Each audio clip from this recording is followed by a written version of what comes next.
My name is Riley. I just can't seem to get anything done in the winter. I'm 45 years old, and I've left my laundry piled up for the past few days. Because my room is on the fourth floor, and it's freezing when I go outside to dry it. Even if I hang the laundry in my room, there's no heating in the passage. I'm too lazy to get out my room. I have to get over my winter-only laziness. Today, I would like to share with you how I have continued to support my husband on rainy days and cold days, no matter how hard it has been for me. I hope you will listen to it. It was a long time ago. After graduating from a college theater group, I joined a theater company run by one of my seniors. It was there that I met Jackson, who later became my husband. He had aspirations of becoming an actor, and to be honest, his acting skills were not spectacular. But when I saw him practicing his lines by himself after everyone else had left, I fell in love with him. And when I was 27 years old, my family was vehemently against me marrying a man with no income. I decided to work harder and managed to convince my family, and we eventually got married. It was a great love affair, almost like eloping. When we decided to get married, I immediately left the theater troupe. I did this to support my husband's dream of becoming an actor. There were not many jobs available at that time, but I continued my desperate job search and I managed to find a job. For a long time after that, I continued to support my husband while working. However, the opportunity for my husband to make a name for himself in the TV world never came. He has become a much better actor than we first met, and the range of roles he can play has expanded. His face is not that latest fashion, but he has a look that could be called a playboy. However, compared to idols who belong to an office, theater troupe member is not at all conspicuous. It was a common story that a young star with no experience in acting and no power would snatch the job from the side.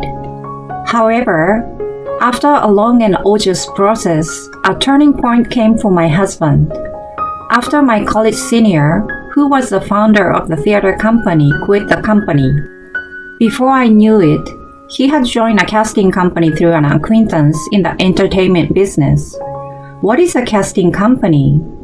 They are companies that work between the client, their entertainment agency, and their sponsor to provide casting support for commercials, advertisements, and events. Some of them are run by former managers of entertainment agencies, and they are able to use their contacts from those days to cast good entertainers at a low cost.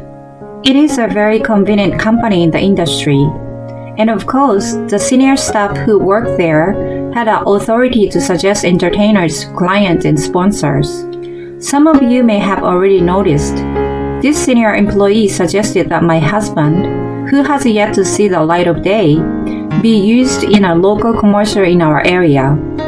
My husband was born in that area, and there was a movement to renew the commercials of a local manufacturer. The senior mentioned my husband's name. Since it was a local commercial, there were no rivals, and my husband won the commercial without difficulty. My husband's face became well known among the people to an extent that neither he nor I had imagined. Well, it was aired to certain areas, but the local suites were famous. So gradually, more and more people, young and old, men and women alike, came to know my husband's face, and his radio and other work gradually increased. He also began to appear in commercials and on television, although all of his appearances were local. In an information program, he performed the La La La dance. The children loved the song because he is not athletic and bad at dance, so he became even more popular. From then on, my husband's attitude in the home gradually changed. I'm a celebrity. I can't walk around in such plain clothes. The food we had at the shoot the other night was delicious. When I go home, the food looks so poor. In short, he began to complain about his current life.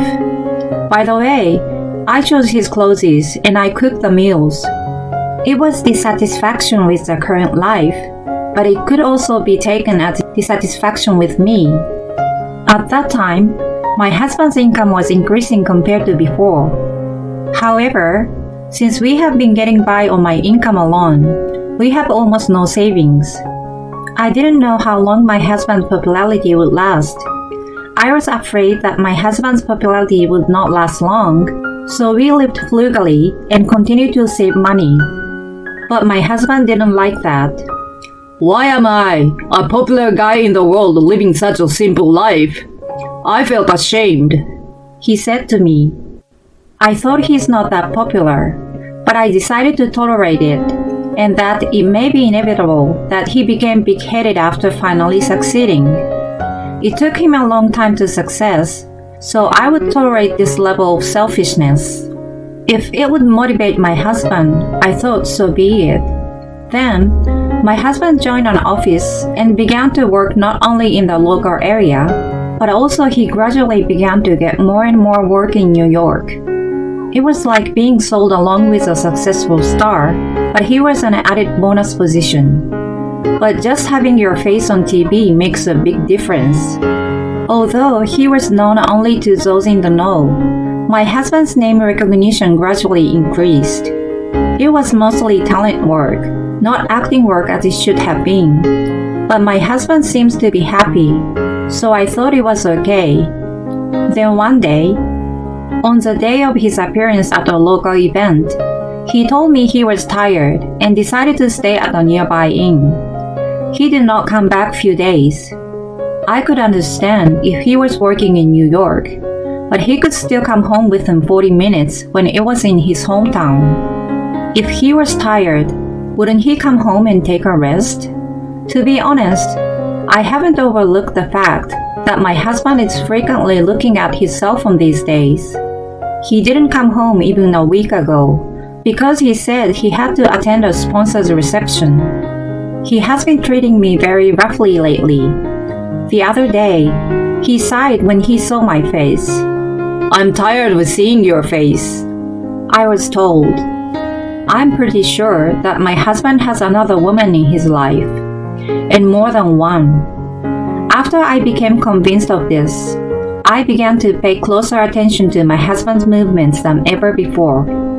I found that he was not only frequently looking at his cell phone, but was even taking it into the bathroom with him. I didn't notice it because I usually cooked meals while my husband was taking a bath. Apparently, he was making phone calls in the bathroom, using the sound of the shower as a cover. It was fun the other night. When can I see you next? I love you too, babe. They had a chilling conversation that I feel only a cold chill down my spine. If this is what my husband is saying on a daily basis, that he is communicating with a male sponsor, then I would have a chill down my spine, not just up my spine, but all over. Most of the time, 3 days after such a phone call, my husband wouldn't come home on more than one occasion. It was also successfully proven that my husband was having an affair. Just as I predicted, I wonder if he thinks he's fooling me out of it. Just when I was thinking that I was aware of his cheating, the incident happened at dinner time. Please, divorce me. I'm already popular, and you're no longer of any use to me. I love another girl. I can't love you anymore. I won't go so far as to say it came out of the blue. It's because it's exactly what I expected. But I wish he would stop mocking me, and he was saying, "You're no longer needed because I'm popular well, and have a girl you like." I have been supporting my husband financially and emotionally for about 20 years since he was unsuccessful. Remembering the time when we first met until today, I felt a few tears welling up in my eyes. I thought, if he's this kind of man, I don't want to be with him either. So I thought to myself, okay, I will leave you. I accepted my husband's request. It was 4 days after I divorced my husband. I had bought the house, so I kicked him out as soon as the divorce was finalized. But he was standing at the door. "Do you still have some business with me?" I asked him, and he glared at me. Is it true that you're the writer of a surprise project? "Oh no, did you just find out now?" "Ha ha ha. Yes, all those girls you like were all my setup." In fact, I was a member of a theater company. I was a playwright who wrote scenarios, not a performer. I got a job after marrying my husband, but I couldn't give up my dream of being a writer. I was sending my works to open competitions for TV programs and so on. One of my seniors at the university who knew of this approached me as well. He said, "One of my seniors is a successful writer, so why don't you become his apprentice?" A script writer is a person who writes scenarios for TV programs and dramas. This successful writer was also involved in the writing of a number of various shows. At the time, he was the unreachable person for me. I decided to become his apprentice with a simple yes. I continued to submit my work to the show while working and learning the basic of writing. But the role is not easy. No matter how many times I applied, I kept getting rejected. Then, this successful writer reached out to me.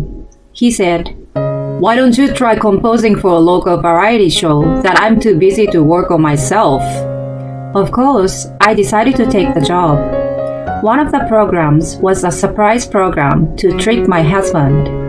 We set up unsuccessful gravure idols and celebrities to pretend to like him. Then, the program examines whether my husband, who has professed to have a wife, falls for young girls. The girls my husband was playing with in the beginning were before the program started, so he was cheating. But for the last 6 months or so, it's all a setup for a surprise project. I was recording the video in the house when you were here. It was fun. Like when you were saying baby in a cat-like voice. No way! Don't get carried away! Don't tell me you're going to broadcast that on TV. It should be on TV, right? It's a project. I'm the planner and writer of the show, and I'm in the better position. It won't be rejected just because you're embarrassed to have it on the air. Oh my God! He raised his voice and became flustered. It was good too.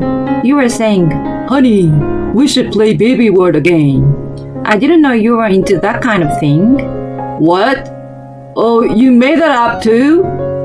I did. As far as I know, all of them were planned except for the 2 who were your early flings.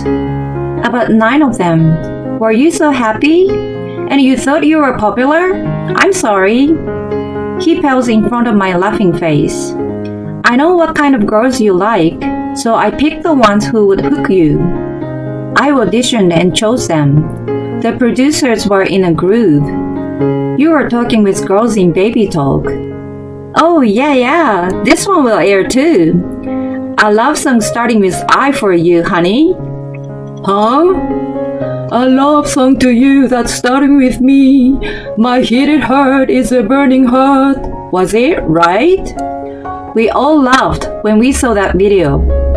I never thought you'd give a song you wrote to a girl.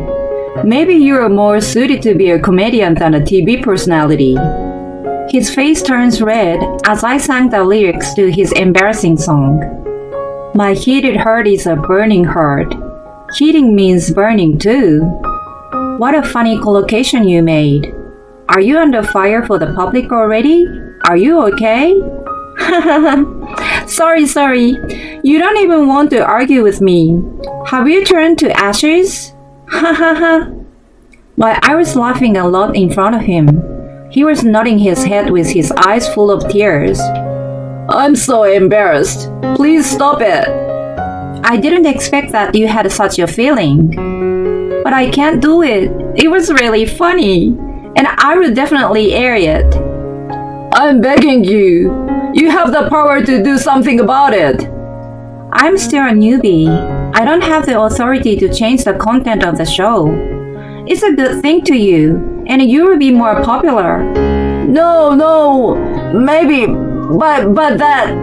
Oh, but it's impossible. He's astonished at my phrases. The part will also air that you said to me, I don't need you anymore and I want to divorce. That part was really frowned upon by the production members. I'm afraid this prank show might be the last one you will ever appear in. I grinned, and he gasped for a moment and scrambled to my feet. Oh, please.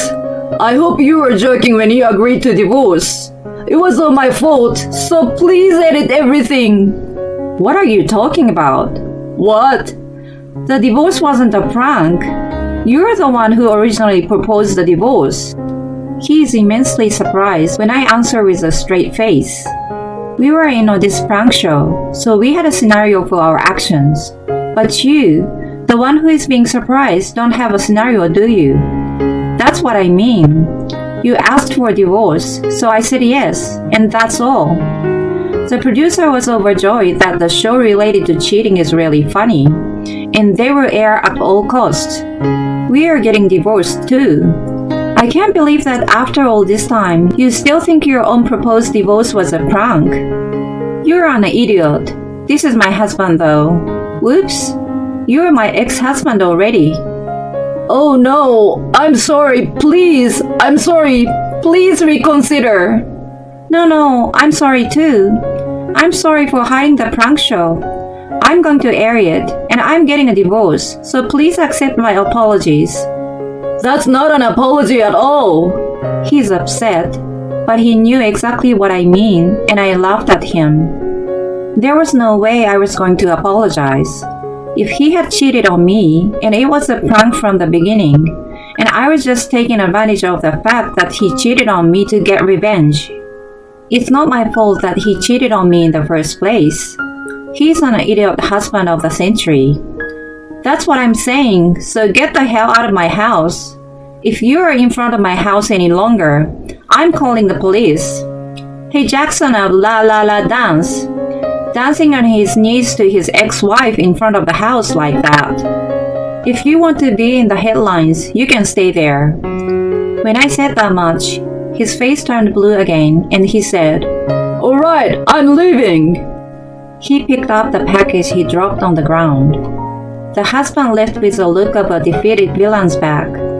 5 years have passed since then. His popularity naturally fell to the ground immediately after the show aired.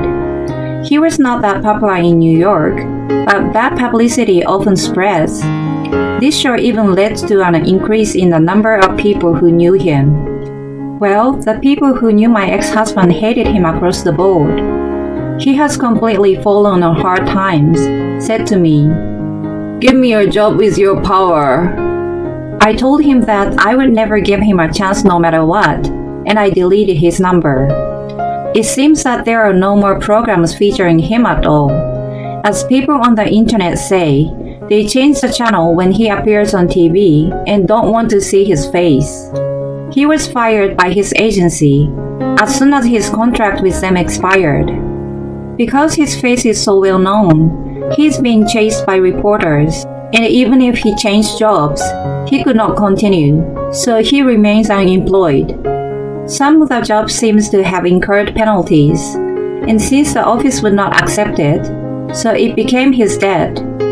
I hope that he should not forget to pay me alimony because I allow him a small amount every month. On the other hand, I was asked several times to produce programs after that because the show was a big hit. Thankfully, I ended up writing a scenario for a drama, although it is in the late night slot. I'm not a top-notch writer, but I think I'm steadily approaching my own desire. Above all, even though I'm a late bloomer, I'm happy that my dream has come true. I've quit my corporate job, and I'm working on screenplays at my own pace. I'm not ready to be a housewife again, and I haven't remarried. This is a kind of joy that makes me feel more alive than when I was married. A woman who took a leap of faith by using her husband as a stepping stone to revenge. My current dream is to dramatize my life. Well, I'd have to become a screenwriter and famous enough to be pleased with a dramatization. It's always happy to have goals or dreams that I want to achieve. I truly believe that.